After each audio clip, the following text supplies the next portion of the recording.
Indigenous Services Canada, Mr. Boucher. With remarks, Minister Hajdu. Well, thank you very much. Kwekwe, hello, bonjour. I'm honored today to be speaking to you from the traditional territory of the Fort William First Nation. I'm actually on Fort William First Nation land today within the Robinson Superior Treaty Territory area. This is a region that's also been enriched by the contributions of many Métis people over many generations. So thank you very much for joining us. Today I'm joined by Dr. Wong, Chief Medical Officer of Public Health, and Patrick Boucher, Senior Assistant Deputy Minister of First Nations and Inuit Health Branch. Both will also provide brief remarks following mine. Patu Opei. Throughout the country and in many communities, the number of COVID cases is increasing and the Omicron variant continues to spread. In some regions, we are observing that Omicron is becoming well established, whereas in other cases, communities are preparing for an outbreak. Indigenous Services has regional representatives throughout the country who remain in constant contact with communities and leaders to support their COVID prevention efforts. The department is present to provide resources wherever we can, be this individual or personal protection equipment, rapid tests, vaccinations, funding for community prevention programs, and for coordination of health and human services. Indigenous Community Support Fund is an accessible and flexible stream of funding that can rapidly provide financial support for communities to prevent or respond to COVID outbreaks. Every First Nations community is eligible, and I encourage communities to reach out to the department if they need additional support. This COVID surge that we're currently facing is difficult for all people across Canada. And I know everyone is exhausted and everyone is working so hard to keep safe and to protect our loved ones. And like previous waves of illness, the biggest challenge is not money or equipment. We have the capacity to quickly respond with necessary items and financial support wherever and whenever it's needed. The larger challenge remains, and it's been worsened by the sheer infectiousness of the Omicron variant and the exhaustion factor of the many health professionals, cleaners, people supporting communities, and other essential workers. Health systems and communities right across the country are strained, and more infections means more people in isolation, often significantly threatening essential activities and services. And that's why it's so essential that we continue to do everything we can in our power to lessen the impact of illness, and that we each do our part. So what can we do? We can get vaccinated, we can support others to do so, and we can continue to follow public health guidelines that reduce our likelihood of coming into contact with the virus. But unfortunately, even with these precautions, some of us will become ill, and some of us will need to isolate. And of course, in very small communities, that can pose a risk to the everyday functioning of families, compounding the very difficult nature of the outbreak. And as cases rise nationally, they are also rising in Indigenous communities. And of course, some communities continue to face ongoing challenges of remoteness or fragile infrastructure, which worsens health crises very quickly. I know many of you and others across the country are following the outbreak in Bearskin Lake, as the community had a very high percentage of residents testing positive. The good news remains that there have been no significant illnesses, hospitalizations, or deaths associated with this outbreak, and the numbers of people sick or isolating are dropping quickly. This means families and individuals are becoming able to resume their daily activities and roles, and I'm sure this is a huge relief to the leaders and to the members of the community. I also want to commend the residents of Bearskin Lake for their efforts in getting vaccinated and following public health measures, because their efforts have blunted the severity of the virus and prevented that severe illness and death in their loved ones. Since late December, our team has been in daily contact with Bearskin Lake leadership and worked with the many partners supporting the community, including Wendigo First Nations Tribal Council, the Sioux Lookout First Nations Health Authority, and other partners. Indigenous Services approved more than $1.1 million in emergency funding in the last week of December and first week of January to help with PPE and other prevention supplies, food security, wages for community-based workers, community and perimeter security personnel, and associated costs, and for the safe transportation by air of volunteers and other paid service providers. And upon the request for military assistance from the province of Ontario, Canadian Rangers are also on site and helping the community to meet its needs.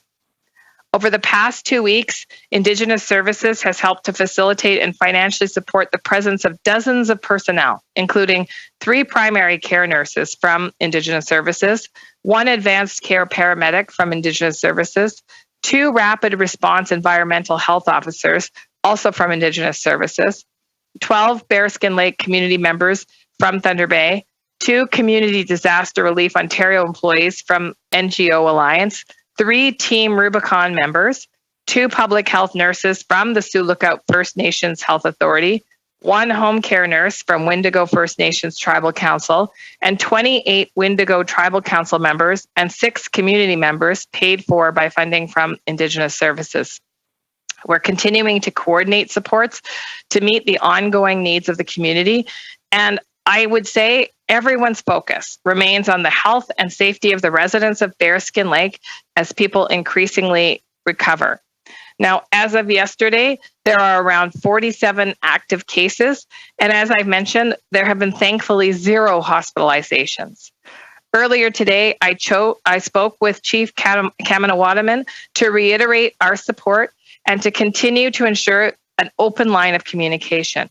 He's cautiously optimistic about the recovery of the members of his community, and I wish him well in his own personal recovery.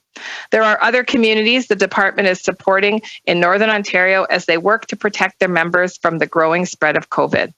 Our officials continue to meet regularly with the communities and leadership to provide support and address any requests quickly and efficiently. In my own riding, I recently spoke with Chief Tawito of Araland and Chief Taylor of Ganugaming, both who have faced growing cases and are working incredibly hard to protect their communities. And of course, I regularly stay in touch with Anishinaabe and Matawa leadership. On Monday evening, I met virtually with a number of Manitoba chiefs, and the message was clear that although community leaders know that supports are available, they are asking that we reduce as much as we can any cumbersome request processes. My officials heard the calls for this efficiency, and we're working on ways we can streamline processes even further. Manitoba First Nations are also seeing a quick rise in case counts and are taking measures ahead of potential outbreaks due to the Omicron variant. In Manitoba, Indigenous Services has funded the creation of rapid response teams through the Ongo-Mizawin Health Services at the University of Manitoba. Their efforts focus on vaccinations, primary care, testing capacity, and public health case and contact management, depending on the needs of the community. Indigenous Services also has provided training and guidance on contact tracing to health professionals in all First Nations communities in Manitoba and has a team of public health nurses available to assist in all communities with advice, guidance, as well as chores like administering COVID-19 vaccines to community members. Other regions are also seeing quick escalations of cases in Quebec, Saskatchewan, and the North. We continue to monitor the situation in each region, and we'll provide supports as communities work to protect their members. Now, this virus is capitalizing on the major inequalities that have existed in First Nations, Inuit, and Métis communities for generations: overcrowded housing, access to health services and professionals, food insecurity, and more. With COVID, we have to work immediately to address outbreaks and respond to this very quickly moving virus, as we've shown in our pandemic response over the past 2 years now. But as Minister of Indigenous Services and as the federal government, we also need to work with partners to work faster on addressing long-standing gaps that create a foothold for illnesses like COVID-19. Housing, water, infrastructure, healthcare capacity. These are all areas that we must continue to urgently address for the better health of all Indigenous peoples in Canada. I look forward to working across all levels of government to more rapidly address these ongoing inequities that, once addressed, will only strengthen communities and indeed our entire country. Finally, I want to thank the many partners, and in particular, Indigenous leaders who have helped to vaccinate so many people. It's clear that vaccines are preventing severe illness, hospitalization, and death. Some people have been reluctant to get vaccinated, but we can all play a part to help protect each other. It's not too late for anyone to get their first dose of the vaccine. And please get your booster shot when it's your time. By doing so, you're protecting everyone you love from severe illness, a true act of love. Miigwech, merci. Thank you. I'll now pass it over to Dr. Wong. Quay, I want to acknowledge that I'm on the unceded territory of the Algonquin and Anishinaabe people. As of January the 12th, there are 5,160 active cases in First Nations communities. And sadly, there have been 575 fatalities with COVID-19 since the beginning of the pandemic. As of January the 11th, over 1 million doses have been administered in First Nations, Inuit, and territorial communities. And of those, over 84% of individuals aged 12 and up have received a second dose. Less than 20% of adults have received a booster dose. Over 35% of individuals aged 5 to 11 have received at least one dose. Les dirigeants autochtones, Inuit. First Nations, Inuit and Métis leadership across jurisdictions, along with local and provincial public health, continue tremendous efforts in the rollout of vaccines. Over time, the protection by the COVID vaccine can decrease. It is essential to get a booster dose for those who are eligible, especially in the context of the highly transmissible Omicron variant, which is highly contagious. And Métis leadership across jurisdictions, along with local, provincial, and territorial public health, continue the tremendous efforts in the rollout of vaccines.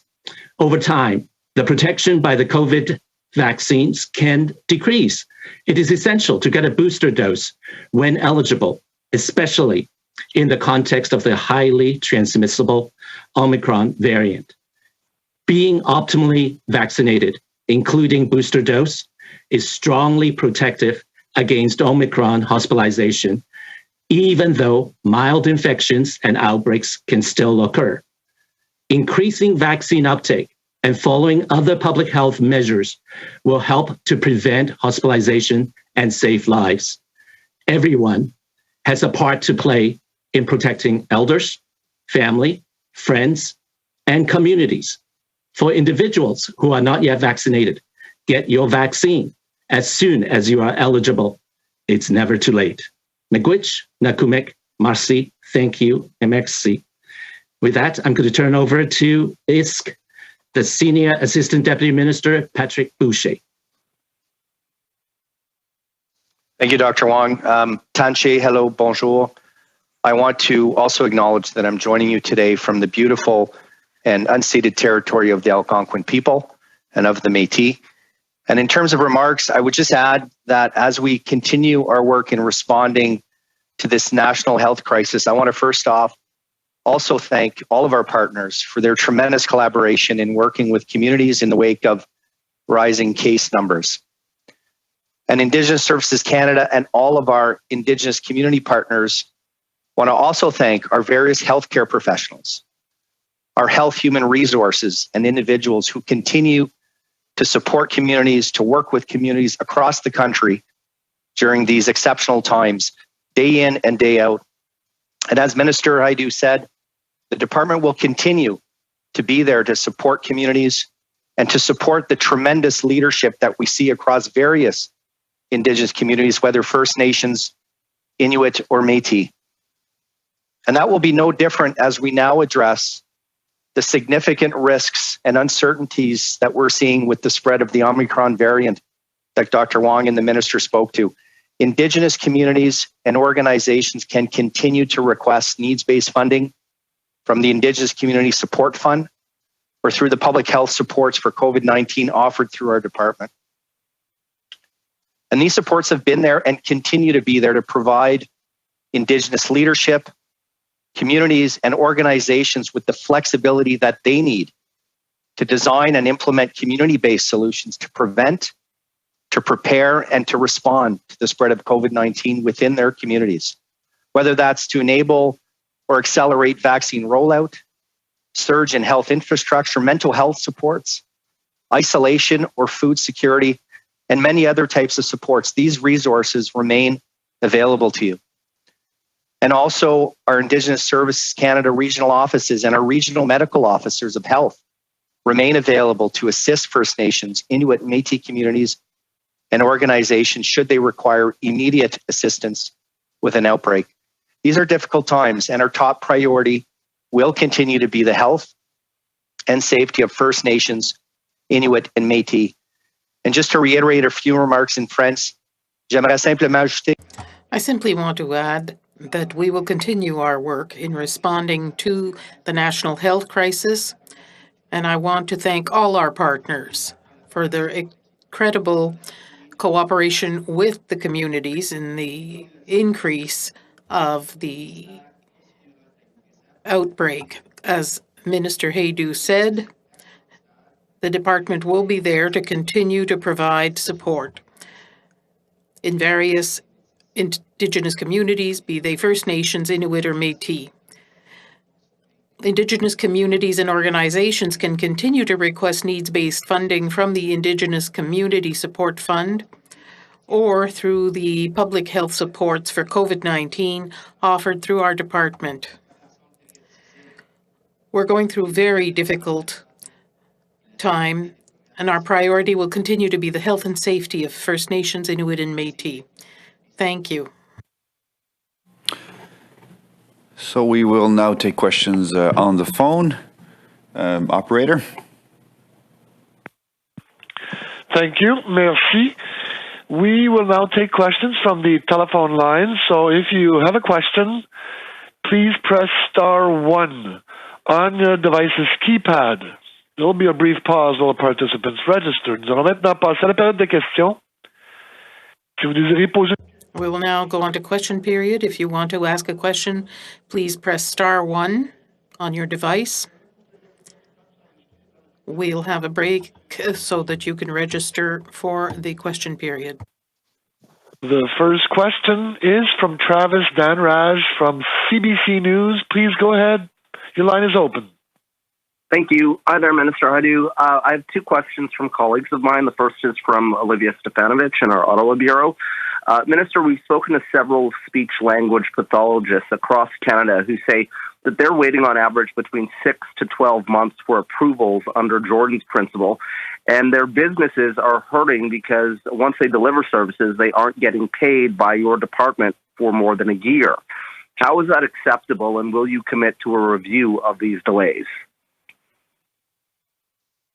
Well, thank you very much, and Travis, and thank you to Olivia, who's posed the question. I don't have specifics on the answer, but I do see that Mr. Boucher is here, so perhaps he can take the question. Listen, if there are delays and children getting access to service, I absolutely want to know about that, and I absolutely will commit to reviewing why that's the case. And of course, providers need to be paid in a timely fashion. So yes, that's a commitment that I can make, but I will turn to Mr. Boucher to speak a little bit more about this particular situation. Yeah, thank you, Minister. Absolutely. I mean, this is something that the department continuously is looking at to see how we could continue to improve our operations, to continue to, in this case, ensure that the service providers are getting paid in a timely fashion. So we endeavor related to Jordan's principle to pay those invoices within 15 days. And we know that that is not always the case. And when those cases do come up, we zero in on them and look to address them immediately. This is continuous improvement that we need to look at within the department, and that's something that we're focused on as well. Thank you for that. My next question is for the Minister, and this is from Juanita Taylor with CBC North. It's a bit lengthy, so bear with me. We heard today at the Nunavut government weekly COVID briefing that the Nunavut government has been forced to halt offering vaccines in some of its communities because they don't have the staff to offer them because of the impacts from Omicron. Now, this has been the case since Christmas. Today, the territory's health minister said the Nunavut government has asked Ottawa for assistance, like nurses, to help offer more vaccines, but they have not heard back. Has the federal government received this request, and will the federal government be providing this support? If so, what kinds of supports will Nunavut be receiving related to the vaccine clinics?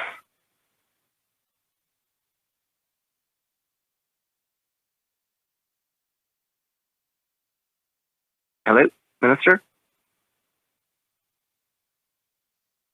Sorry, I was on mute. You'd think after 2.5 years we would know better than to be on mute, but unfortunately, the trend continues. Thank you to Juanita for the question. I don't have specifics on that request. I will turn to Dr. Wong in a moment to see if he's heard specifically from Indigenous communities, but I would say that this would be a request to, obviously, the Public Health Agency of Canada, and the Public Health Agency of Canada does have surge support for provinces and territories in a variety of different capacities. So I'll make sure that Minister Duclos understands that that request is in front of him. But Dr. Wong, perhaps you have additional information that I'm unaware of. I have not, been approached about the need, for additional assistance, but I will definitely, reach out to Public Health Agency of Canada, as well as Health Canada and Public Safety, together with our Chief Nursing Officer, regarding, this, and in response to Nunavut. Thanks.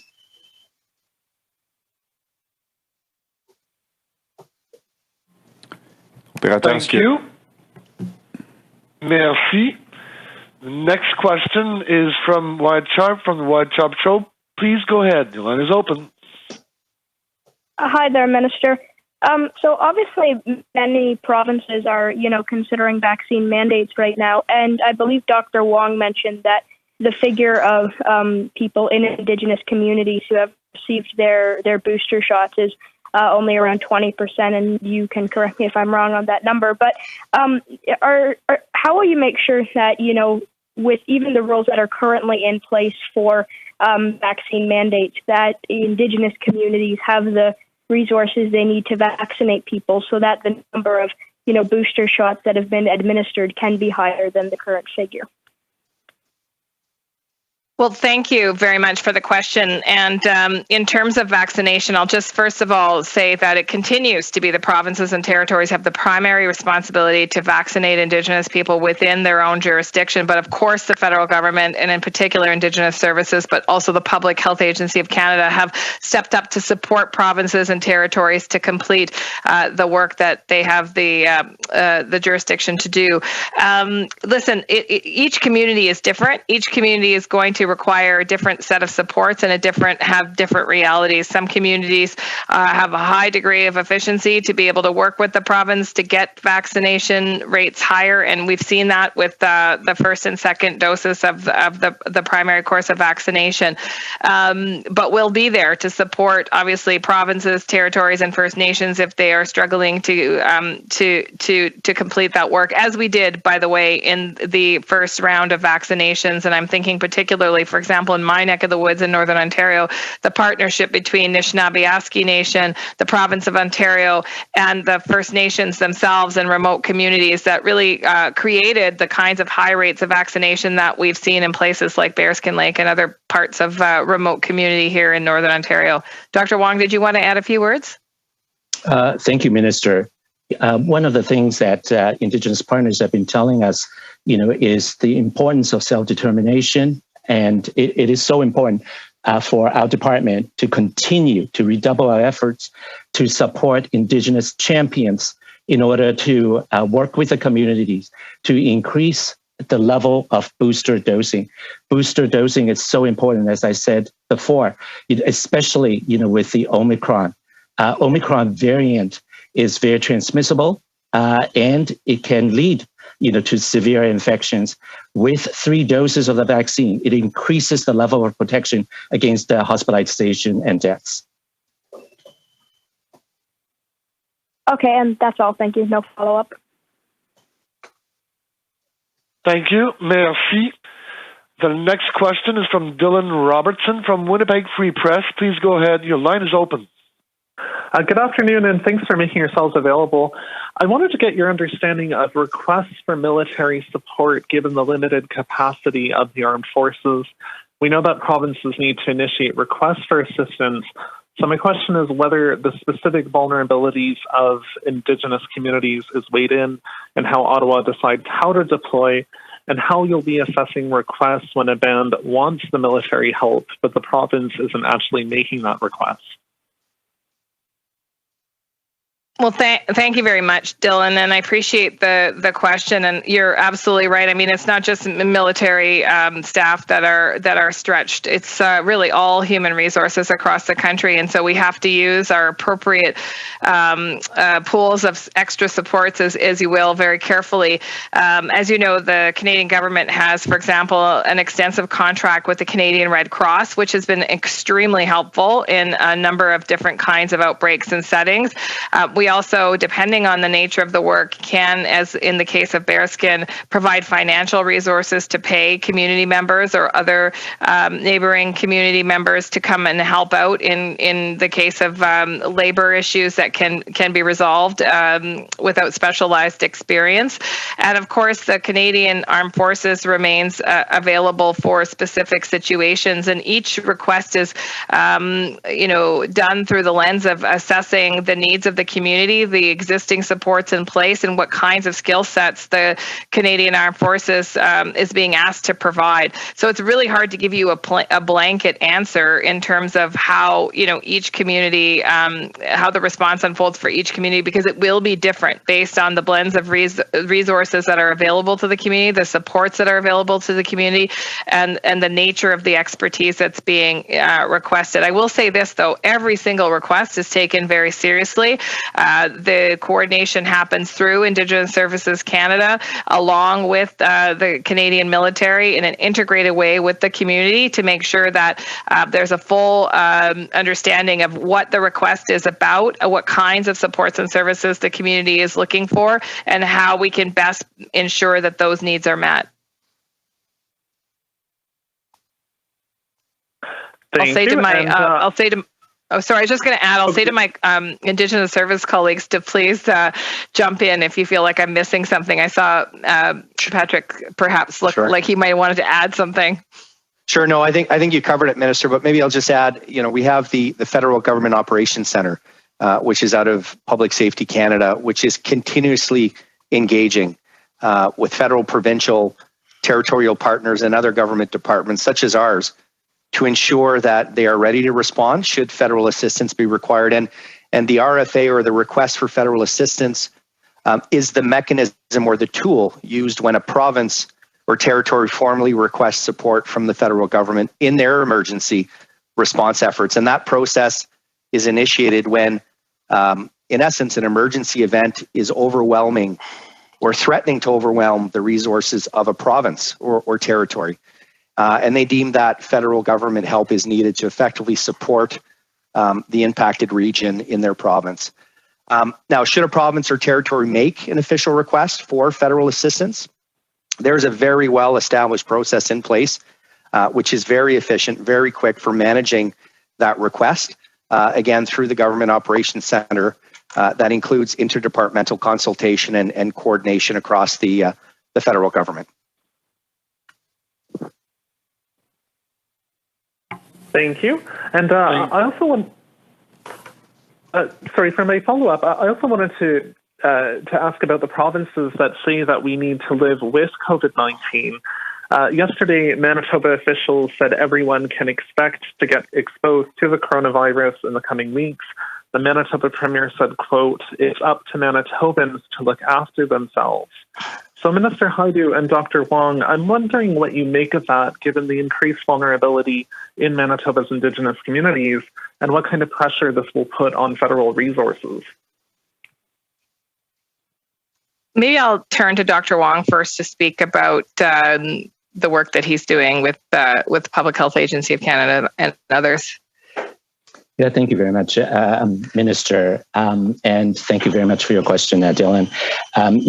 One of the most important things that we need to actually understand, is this is a very, very fast running virus, and it can spread very fast. And so it is so true, that this virus can spread to many, many, many Canadians, both in the South as well as in the North.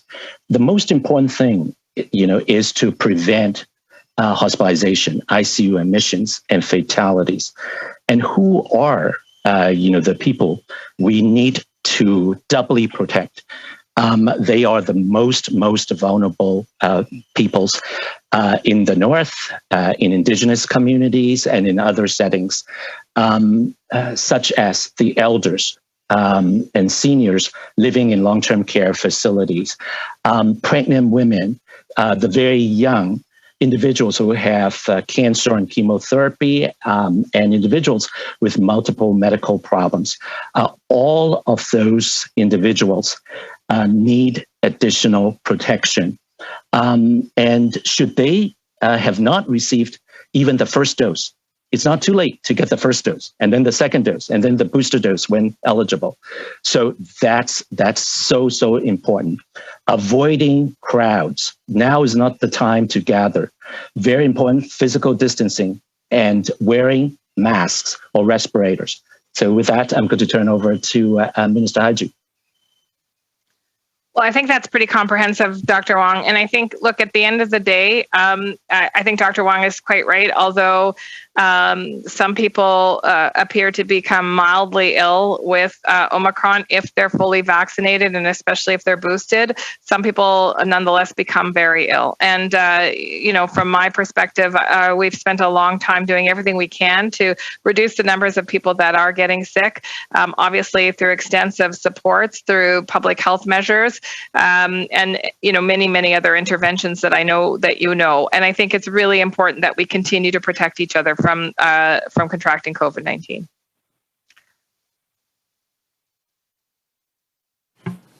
Thank you. Merci. The next question is from Willow Fiddler from the Globe and Mail. Please go ahead. Your line is open. Hi, thank you. Can you hear me? Yep. Please go ahead. Thanks. Minister Hajdu, first question for you. Thank you for the update on bearskin.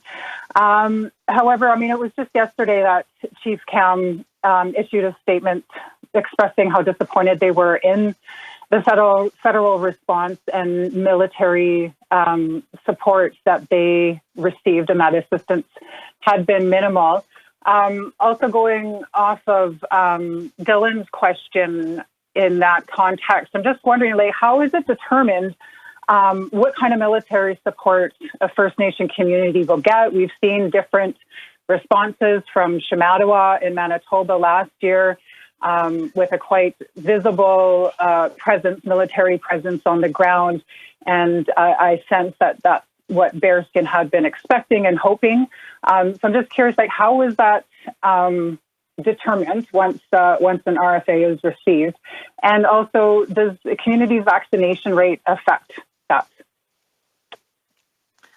Oh, thanks, Willow. And I'll start with the second part of your question first and say, no, it's not based on vaccination rate. The assessment made for supports is based on need. And since before New Year's, the department has been working with Bearskin Lake as we started to see a surge of cases. And as Bearskin Lake specifically asked for supports, we've been working with the community. And as I said, meeting daily, sometimes twice daily, to understand the evolving situation in Bearskin, including the need for, as I mentioned in my remarks, specialized healthcare professionals, paid supports to do some of the functionings of the community, additional financial supports for charters, and moving supplies and people in and out of the community. And of course, when the formal request came through through.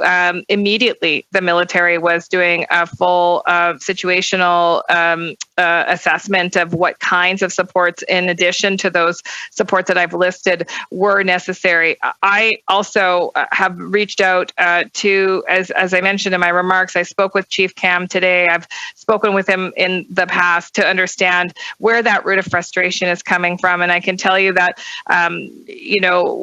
I've reiterated as late as today to Chief Cam to please call me directly if he's feeling that there are still gaps. Today, he mentioned additional gaps and some potential vehicle needs. So, I've raised that with the Deputy Minister already to try and figure out what those gaps are and what those vehicles are needed for, so that we can make sure that the community continues to trend in the right direction. This is an actual remarkable story of a severe outbreak that's been, somewhat contained now, where we have, as I mentioned, I think the numbers yesterday were 47 people that are testing positive. It was over 200 not even a week ago. So the recovery is underway. Obviously, people are tired, people are scared, and I fully understand that. But as I reiterated to Chief Kamanawanan today, we'll continue to be there. We'll continue to work through what these needs are, and we will do that for every community that needs us. Okay, just a follow-up. I'm not sure who wants to answer this one, but again, in terms of the provincial restrictions, just wondering about Saskatchewan deciding not to implement gathering restrictions, for example, and asking people to use their judgment when they feel it is necessary to come together. Can you speak to what kind of restrictions and public health measures First Nations in Saskatchewan, particularly northern parts, are implementing above and beyond the ones that the province has? And what supports will they get to ensure that they're protecting themselves in light of those limited restrictions right now? Patrick, do you want to start perhaps, and then we can move on? I would maybe turn to Dr. Wong on the public health restrictions in place, and then I could add. Thank you very much. One of the things that we have to understand is Northern First Nations, Métis, and Inuit communities, and in the situation with Saskatchewan, the Métis and First Nations communities, because of long history of social determinants of health, inequities, all of those make those communities very vulnerable. Now is not the time, to relax public health measures. Each community is different. There are different circumstances. So community currently are working with the public health officials to try to actually find, the best way, the optimal way to protect the communities. If we look back, at this summer, in different parts of the country, there's a complacency being set in, and some folks, have started to get rid of masks, to get rid of social distancing, physical distancing.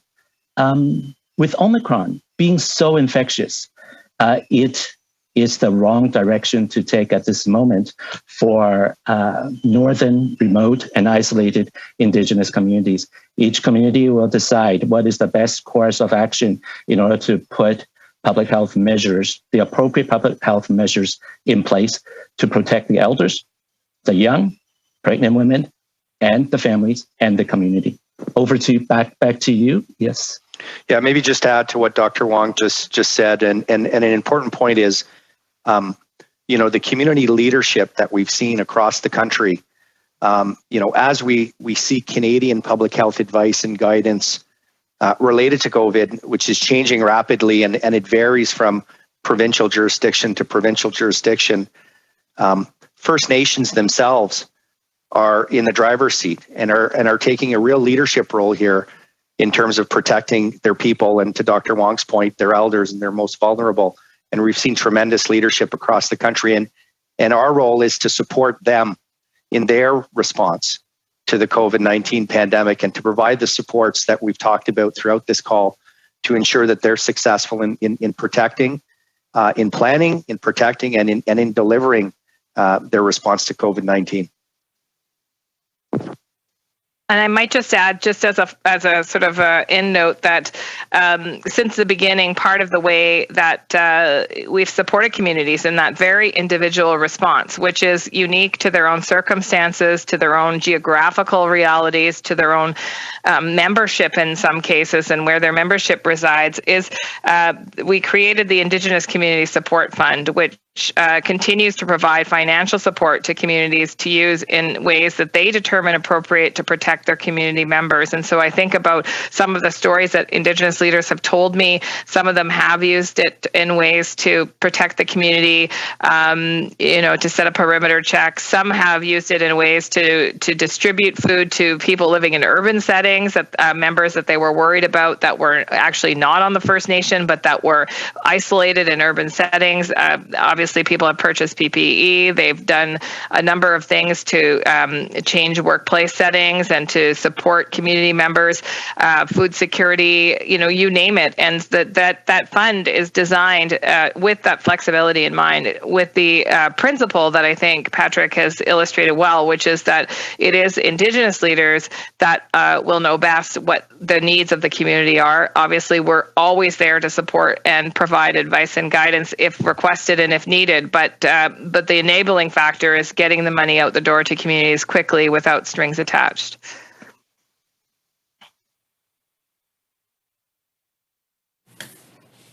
Opérateur, est-ce qu'il y a une autre question?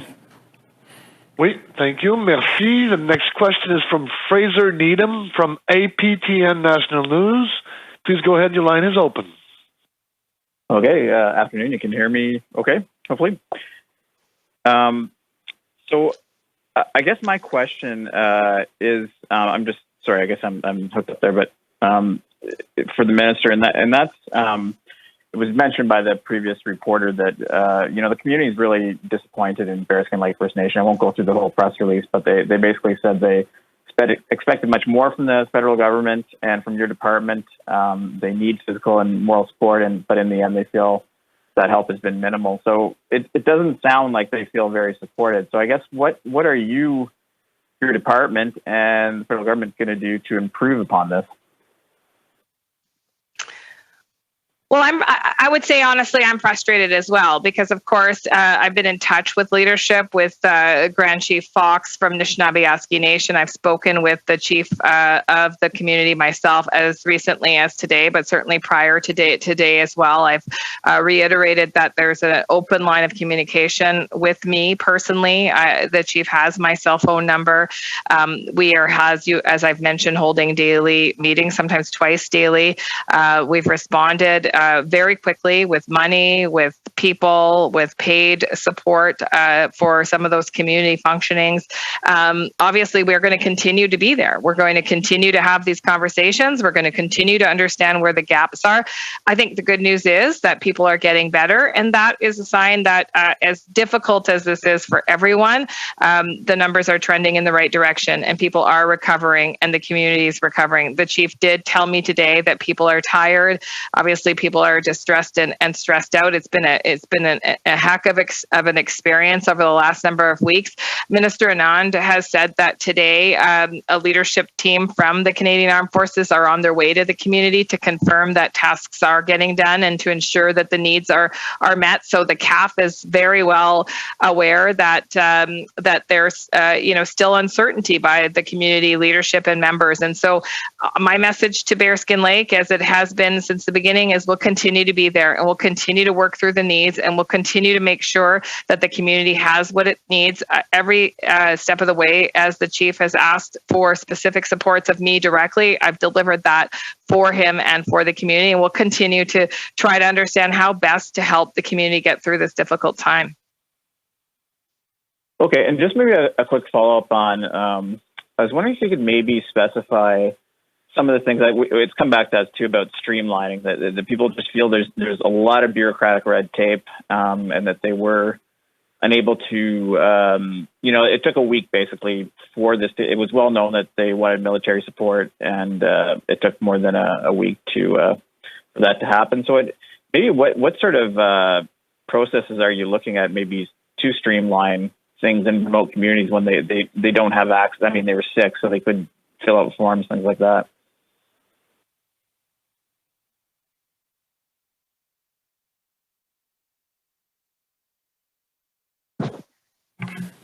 You're muted, Minister. Yeah, I didn't hear the answer. Thank you. Thanks very much for the question. Listen, we continually streamline processes. As I mentioned, the support fund was designed with efficiency in mind to get money out of the door quickly, but nonetheless, still hearing that there are still barriers. So the Deputy Minister right now is looking at how we remove even more barriers in terms of accessing that emergency support really quickly. But I'll just point to the fact that over the past 2 weeks, we've been increasingly putting people into place in Bearskin as soon as the hand went up that there was help needed. So as I mentioned in my remarks, there were 6 health professionals from Indigenous Services Canada, 12 Bearskin Lake community members paid that came from Thunder Bay, 2 community disaster relief Ontario employees from the NGO Alliance, 3 Team Rubicon members, 2 public health nurses from Sioux Lookout First Nations Health Authority, a home care nurse from Wendigo First Nations Tribal Council, and 28 Wendigo Tribal Council members and 6 community members paid for by funding from Indigenous Services Canada. So why I reiterate that is because as the needs climbed, so did the support, and it will continue to be there for as long as the community needs that support. Now, when the military request comes in from the province, as I said, immediately upon getting that request from the province of Ontario, the military was assessing what additional supports the community needed and whether or not there were specific skill sets that were absent in the community. It's really important before, obviously, any deployment of professionals that we send the right ones. There's no point in sending professionals that don't have the skill sets or are unequipped to deal with the kinds of tasks that the community is looking for. That's the nature of the kinds of conversations that are happening, as I said, once or sometimes twice a day with Bearskin Lake. Patrick, maybe you could speak a little bit more about the kinds of work you've been doing over the last few weeks to make sure that the increasing level of care was the right suite of services for people.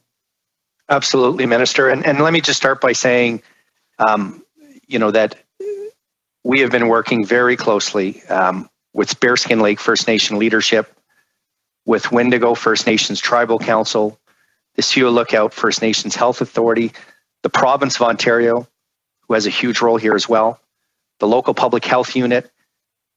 Basically, what I'm trying to say is that a systems approach is needed in these situations, and everybody has a role to play. And we've been having those discussions and have been engaged since, early December on the rise of COVID cases within the community. And as the minister said, ensuring that as gaps were identified or needs were identified, that collectively as a system, we were filling those gaps.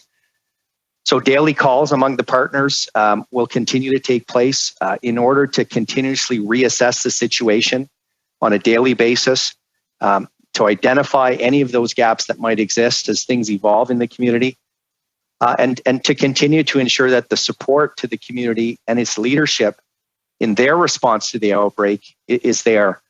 The minister spoke a lot about some of the resources that have been put into the community from various partners, some from ISK, some from WAHA, some from the SLIFNA, some from the province.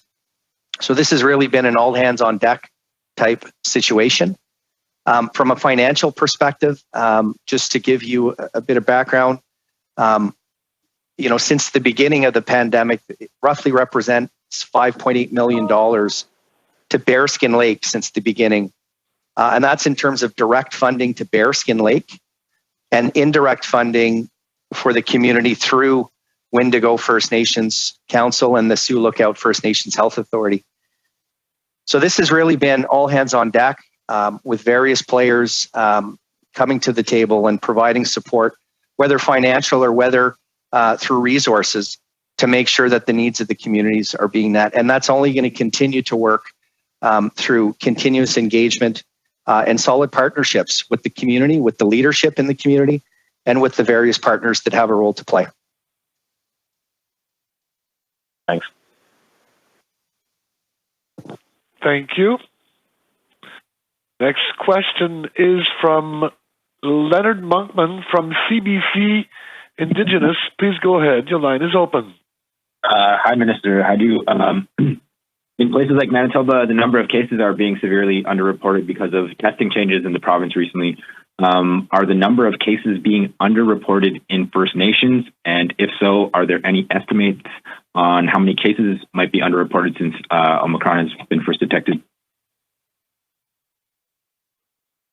Thank you for that question. I think I'll turn to Dr. Wong first to speak a bit about his understanding of the accuracy of the rate of cases in Manitoba First Nations. Thank you very much for the question. As with both Indigenous and non-Indigenous communities, because of the overwhelming number of cases across Canada, the testing ability of each jurisdiction, is in a very challenging situation. Therefore, both in Indigenous communities and in non-Indigenous communities, including First Nations communities in Manitoba, the number of diagnosed cases, actually an underestimation of the number of actual cases, including more and more people are using self-test, home test, to actually make the diagnosis. And some people may not even want to actually get tested because, of a variety of reasons. In order to, address, this, I think that the important thing with Omicron is less so on the number of cases, in Canada or in a province or in a First Nations communities, but rather, is to actually look at, is it impacting on the number and the rate of hospitalization in Canada and, for First Nations communities. At this point, thus far, we are not seeing signals, of increasing hospitalization rate based on per case. So out of every 100 cases, again, we are actually seeing less than other variants, on, the risk of hospitalization. And that, goes for not just, in First Nations communities, but also, in the general Canadian population as well. But going back to my earlier comment, it is so important, to redouble the efforts to protect the most vulnerable within Indigenous communities. So with that, over to the Minister. I think that's pretty comprehensive. Thanks, Dr. Wong.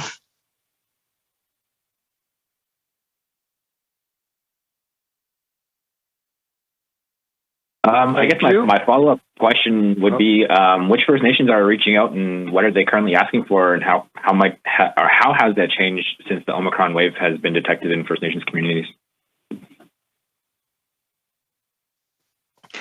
Well, we're working, thanks for the question. We're working with a number of First Nations in a variety of different provinces with a variety of different kinds of requests. And so I don't think we can comprehensively give you a full list over in this news conference, but and certainly, happy to provide some details to you in terms of the kinds of requests and the numbers of requests. But I'll just say this, it's clearly a time of, illness in the country. And as cases go up in general population, urban settings, of course, it creates additional risk for Indigenous communities that are often even more isolated and have specific needs and some fragilities, as I mentioned in my opening remarks, in terms of capacity, in terms of housing, in terms of all kinds of other support. So we're watching very closely and working very closely with First Nations communities across the country to make sure that we can support communities as they see case numbers go up,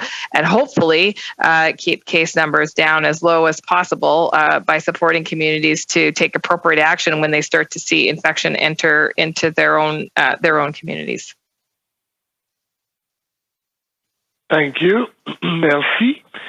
The next question is from Stephanie Taylor from the Canadian Press. Please go ahead.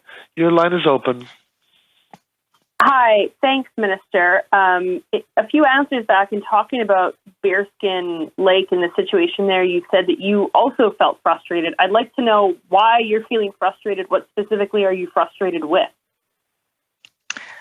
Oh, well, thanks for the question. I mean, for me, the goal is to make sure that communities feel that they've been well supported. And so, when I hear that communities are still struggling with that sense of being supported, that obviously makes me want to understand how we can better meet their needs and how we can better open up lines of communication. Obviously, I'm not only in communication with Bearskin. I regularly reach out to local chiefs and to regional chiefs, and of course, speak on a regular basis with the national chief. But it is important for me as a minister to feel that we've done absolutely everything we can to support communities.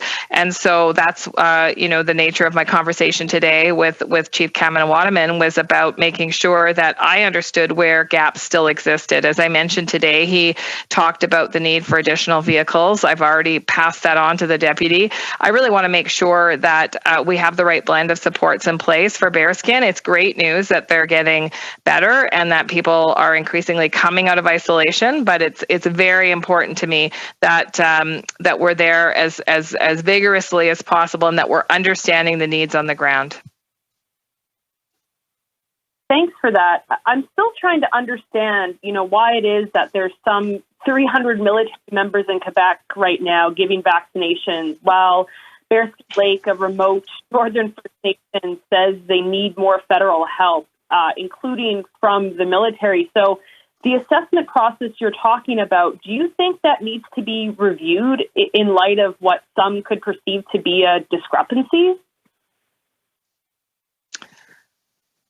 I think those questions around the military assessment, are best appropriately posed to Minister Anand. But I will say this, the Canadian Armed Forces has immediately upon getting that request from the province of Ontario, sent in a team to assess what those specific needs are, what the skill sets would be, what the Rangers would be doing, and how they could best support the community efforts and the current resources on the ground.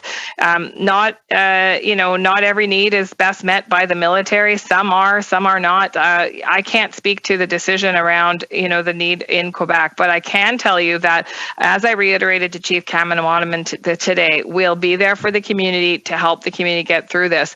Patrick, you've been working really closely with the Government Operations Centre and with this particular request. Maybe you can speak a little bit more about the kinds of considerations that go into these assessments. Absolutely, Minister. And as I outlined earlier, through the RFA process, this is when, again, the province feels that they don't have the ability to support communities across their jurisdiction in responding to the crisis. But just to give you a sense of what the Canadian forces on the ground have been authorized to support with, they've been authorized to support. They will be integrating into the local emergency operations center command post in the community to coordinate activities with the chief and his council and other partners. As I said earlier, there's a lot of partners here at the table, assuming different roles. They'll be providing limited logistical and general support to include, but not limited to, transportation assistance, resupply, and humanitarian assistance. They'll be supporting the community in the distribution of real-life support requirements, such as food, water, firewood, and care packages. And they're going to assist with the distribution of very important information from community, provincial, and federal entities related to personal protective health measures and layered risk mitigation strategies. And where necessary, they'll be conducting community wellness checks. So this is what they've been authorized to perform within the community. And of course, it's the community in the driver's seat. They are there to fill those gaps within that framework that I've just articulated.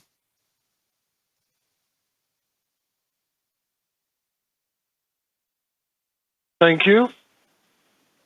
Merci. The next question is from Eric Stolber from Global News. Please go ahead. Your line is open. Hi, can you hear me? Yes, go ahead. Okay, thank you. Thank you for taking my question.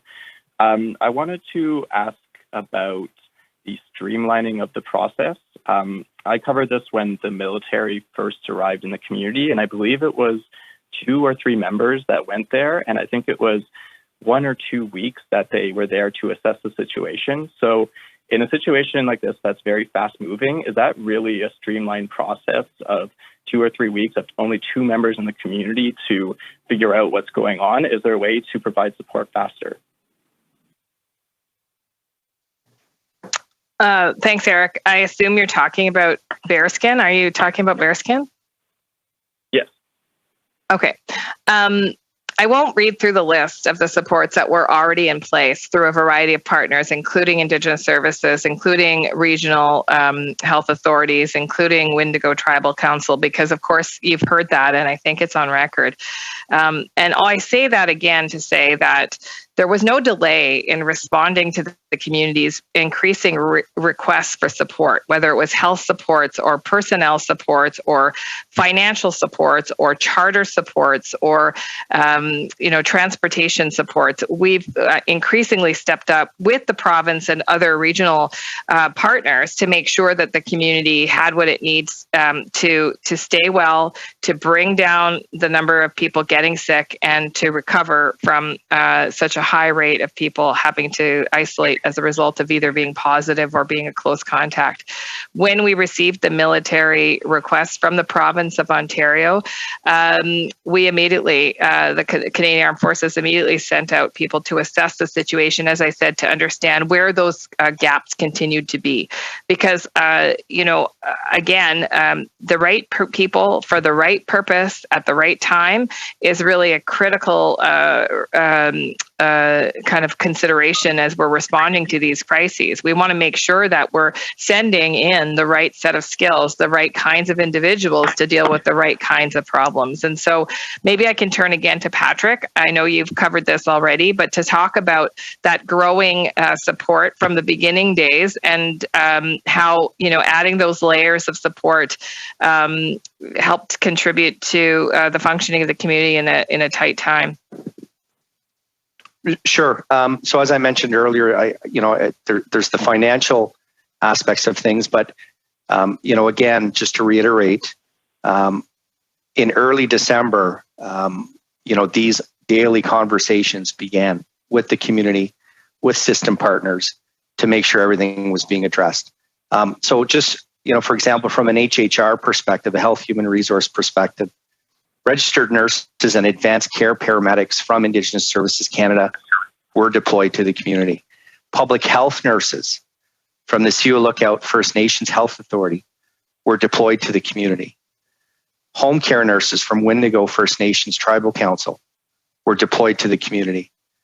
And Mattawa Tribal Council nurses in Thunder Bay were coordinating and conducting COVID-19 tests for all passengers before boarding flights to enter the community. In terms of other types of support, Bearskin First Nations band members from Thunder Bay and Community Disaster Relief Ontario employees also were contributing. Team Rubicon members assisted with cutting wood for fuel and providing fire safety monitoring. Community members paid by ISK are now receiving and delivering food and essential supplies to affected households. And this didn't all start last week or within the last few days. This has been, as the minister said, a growing effort to support the communities as gaps were being identified, as needs were being communicated to the system partners.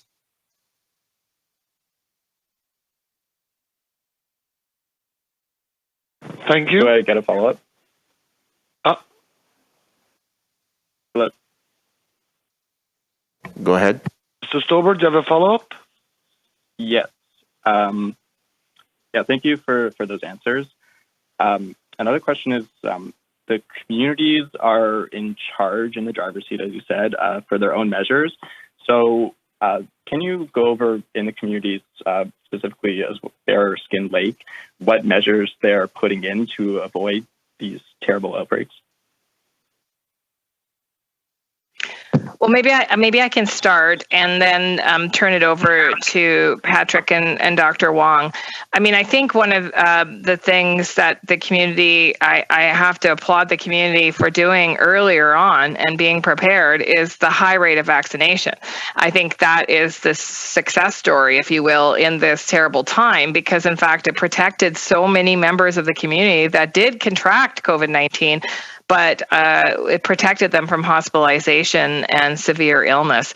And so that's preparation. That's the community working in advance with partners like the province of Ontario and the health authorities to vaccinate people quickly and get people boosted so that we could so that they could collectively protect each other.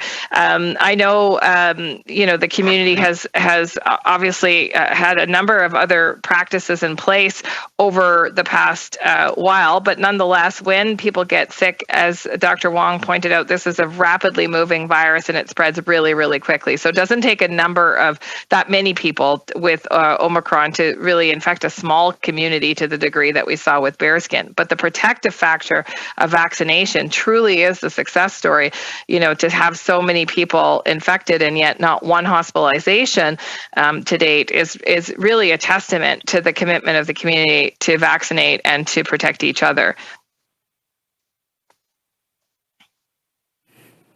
Thank you. Merci. The next question is from Christian Najkute from CTV News. Please go ahead. The line is open. Hey everyone, thank you for taking our questions.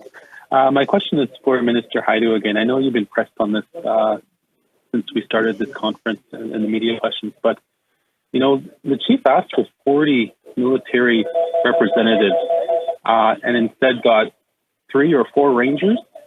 From my understanding, was the chief's assessment wrong on this? Was he wrong in terms of the community's needs? Like, how did we get from 40 to 3 or 4 rangers? Well, thank you for the question. And again, this is not something that's solely decided by one person. This is an assessment and a collaboration. I think Patrick Boucher has spoken about the collaboration amongst multiple organizations and the province of Ontario. When the province of Ontario determined that bearskin needed additional supports on top of the supports that were already in place, the assessment went forward with the Canadian Armed Forces once that formal request was in. And Patrick, maybe you can speak to the ongoing assessment with the community and with the various emergency managers that you've worked with on this response. Yeah, absolutely, Minister. And just to reiterate again, there has been several resources deployed to this community to support the community and to support the situation that they were dealing with, the very difficult situation that they were dealing with. And the minister, listed some of them earlier with the 3 primary care nurses, the advanced care paramedics, the rapid response environmental health officers, Bearskin Lake community members from Thunder Bay, 12 of them, the Community Disaster Relief Ontario, and the list goes on and on and on. But to answer your question, this is a daily assessment. These are calls that are being conducted on a daily basis and several times twice a day to ensure that there is a rapid response and a measured response to the need.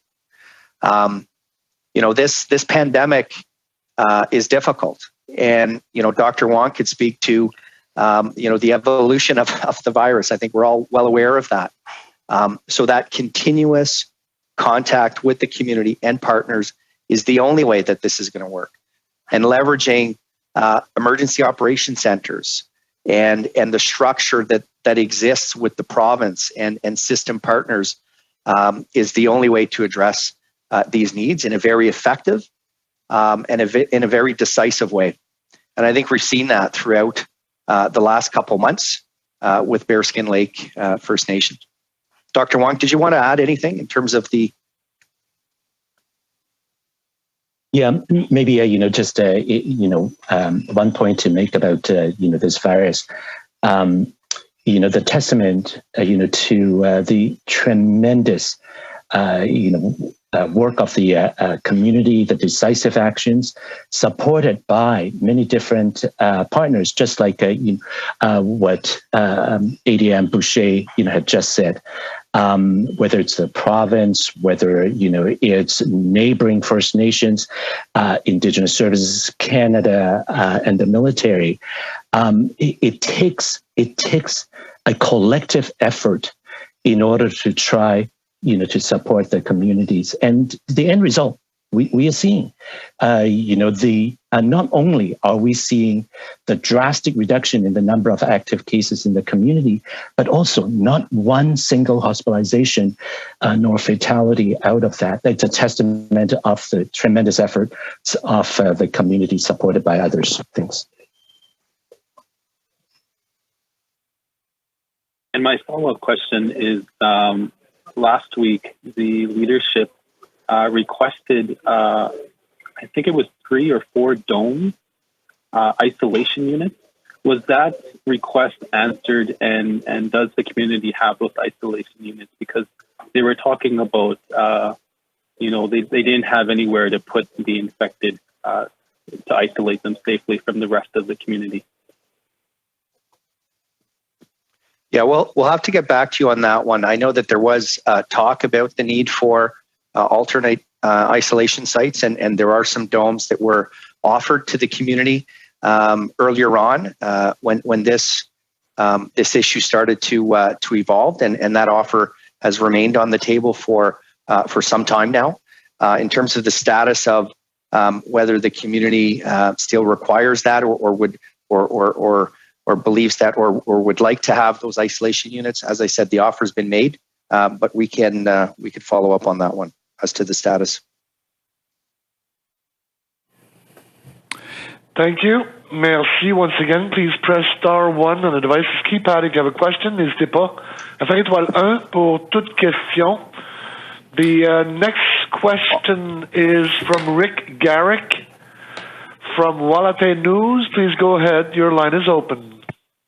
Hello, I'm calling about a question about the water situation in Bearskin Lake. I understand everybody in the community has to go to a central location, I believe it's the store, to get their drinking water. Now, when there's a crisis like this going on and people are having to isolate and you don't want to go around other people, this shows a problem with leaving all these communities without proper drinking water. I wonder if Minister Hajdu wants to speak on this. Well, first of all, I will speak on this, and then I'll let Patrick to talk about the delivery of water to houses, which I know was an aspect of trying to reduce people's mobility while they were isolating. But I will say, Rick, and it's nice to hear your voice, I will say that you're absolutely right. And I said that in my remarks. We need faster action together on things like clean drinking water, on things like suitable and decent housing, on making sure that communities have infrastructure in place that supports their, in some cases, growing population. And that's why I included those comments in my remarks, because as a Minister of Indigenous Services, it's my job to go out there and to fight for the resources and the partnerships to make those things happen. And it's a powerful reminder, and I know Dr. Wong, I'm sure, has thought about this a lot, about the importance of something that for a long time public health has called for, which is an investment in things called the social determinants of health, or those basic needs that everybody needs to stay healthy. Those are things like housing and access to water and access to healthy, nutritious food. And we've got to do a better job collectively in making sure that every person in this country has access to those basic fundamentals of health, because, of course, we can see just how hard it is when people don't have those very basics. And so, Patrick, maybe you can speak a little bit specifically about the work done to distribute water during this crisis. Yeah, some of the resources, to get right to the point, some of these resources that have been provided to the community are to support exactly that, to ensure that the real life support requirements, such as food, water, firewood, and care packages, is being addressed. So our updates, indicate that those needs are being addressed. And there's bottled water that's being delivered to isolating homes across the community? My concern was, in a situation with this pandemic going on, everybody having to go to the same place to get a certain item, and that's what's happened in Bearskin. I think it probably in other communities, they all have to go to the same one place to get the water. Every single person, every household in that community is going to get water from there. That could be like a vector for any kind of virus that's going around. And we're all being told to try to avoid gathering. And this is one thing that drinking water is a need. So I wanted to bring that up again. And maybe I can respond that is some of the work that was being paid for through a variety of partners, including Indigenous Services Canada, to pay people to be able to deliver food, to be able to deliver drinking water, to be able to deliver those essential ingredients to families and homes so that people didn't have to gather or come out of their home when they're isolating. The whole point of isolation, obviously, is that you don't gather and you don't connect with other neighbors or other community members. And so that response did include paid supports to deliver those essentials from door to door to families who were isolating. But what I mean is, before it hit, people were going all to the same spot. That's the problem with everybody having to get water from a central location. Everybody has to get it, and it could be a possible vector for disease, like what's happened there, and it could happen anywhere. Could you imagine if every single person in Thunder Bay had to go to the same place and get their drinking water? I think we're not arguing at all, Rick. I think we're agreeing that running water and that those basic needs have to be in place for optimal community wellness. And that's why we've been so strong on committing to ending boil water advisories. There are about 37 left in the country. And my focus is on making sure that we have everything in place to be able to lift those boil water advisories. And so in terms of this particular outbreak, you're absolutely right. Those essential ingredients to day-to-day functioning need to be there and need to be in place. That's why I mentioned them in my remarks at the very beginning, because I personally recognize just how deeply communities are impacted if they don't have access to running water, safe and affordable housing, and many other essential ingredients to public health in communities. Okay, thanks for your help. Thank you. Opérateur, on va prendre une dernière question Operator, we'll take a last question. Well, there's only one left. From the Globe and Mail, please go ahead. Your line is open.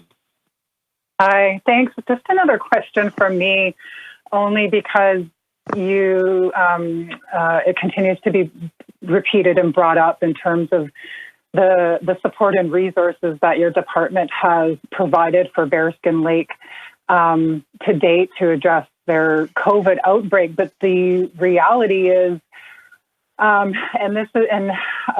guess I'll put this on the record for a response, is that one of the people I've talked to who have been working, behind the scenes and involved in the day-to-day calls, there's no doubt that the work that has been done and the efforts made by the groups that you mentioned, including Siwakot First Nations Health Authority, Matawa, Wendigo Tribal Councils, and the funding commitments made to them. But the reality is that those efforts and resources have already been there and were, coordinated immediately by them. I'm trying not to get too confusing here, but someone had said, that you guys are taking credit for work that is being done by other people on the ground, and it is the actual on-the-ground presence that had been requested by Bearskin Lake in the form of military support, in the form of, military personnel, not from the community, not a local Canadian Ranger that is in isolation, because all households were in isolation, or most. But can you respond to that? Because, I don't think anyone is doubting the commitments that you have expressed that you guys have provided and listed. The other thing is that, those funding dollars, I'm hearing that those funding dollars, haven't yet made its way to those organizations. So they're really, mobilizing themselves in the absence of the government support that had been requested. Well, maybe I can take a stab at it, and I will turn to Patrick. But listen, this is a shared response that Indigenous Services Canada is fully engaged in. In terms of whether or not money has reached its intended source, we'll take that back, because my understanding is money has been released. But if it's not reaching the organizations and/or the community itself, that's deeply concerning to me, because I've heard otherwise. So we'll find out the nature of that and make sure those payments are out the door. They're usually turned around very quickly, but we'll double check on that.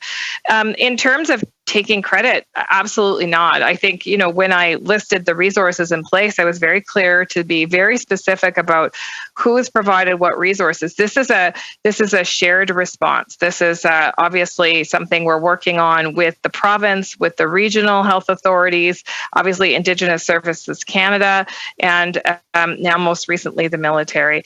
And so, I really want people to understand that we're there in partnership, in strong partnership with strong assets in play, but definitely in partnership with the province and with regional health authorities and with tribal councils.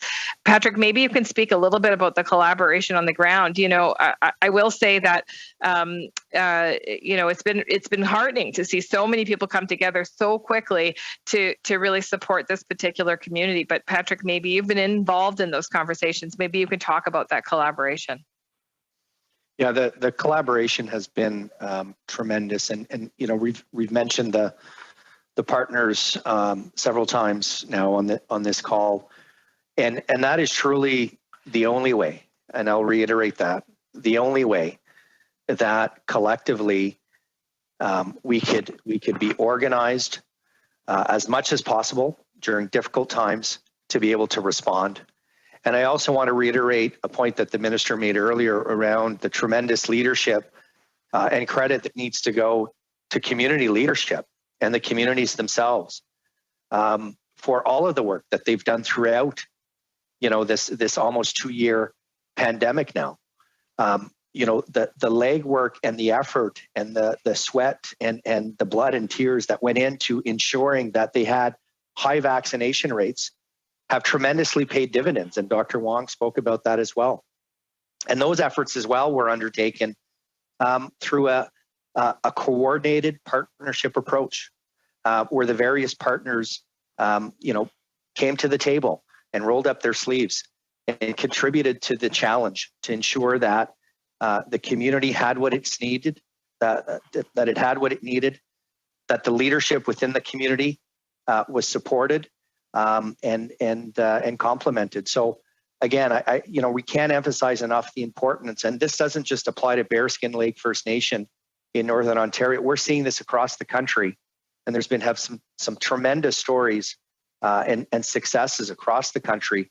And I would say that much of that is due to the partnership approach that has been taken across the country and across the communities, and to the specific leadership and decisions that communities made themselves to protect their members and to protect their elders and their most vulnerable. Thanks.